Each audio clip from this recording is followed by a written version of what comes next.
শফিকের ফানি গল্প। শফিক এমন একজন ছেলে যার কপালে সবসময় ঝামেলা লেগেই থাকে। গ্রামে সবাই বলে, যেখানে শফিক সেখানে হাসি ফ্রি।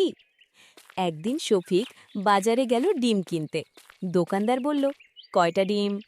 শফিক ভাবল একটু বুদ্ধি দেখাবে, বলল, ভাই 5টা, কিন্তু ভেঙে দেবেন না।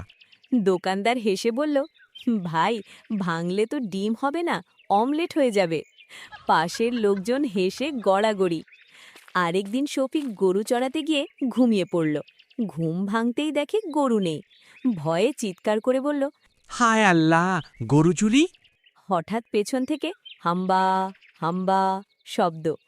দেখে কি, গরু তার পেছনেই দাঁড়িয়ে আছে, শুধু সে নিজেই ভুল দিক দেখে কাঁদছিল।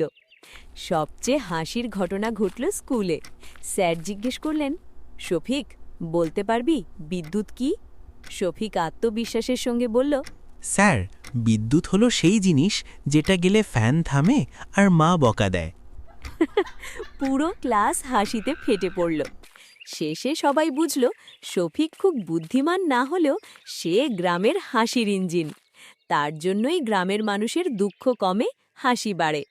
শিক্ষা: সবকিছু জানা দরকার নেই, কিন্তু সবাইকে হাসাতে পারা একটা বড় ট্যালেন্ট। সম্পূর্ণ ভিডিওটি দেখার জন্য আপনাদেরকে ধন্যবাদ। আরও নতুন নতুন ভিডিও দেখতে চ্যানেলটিকে সাবস্ক্রাইব করে বেল আইকনটি অন করে রাখুন।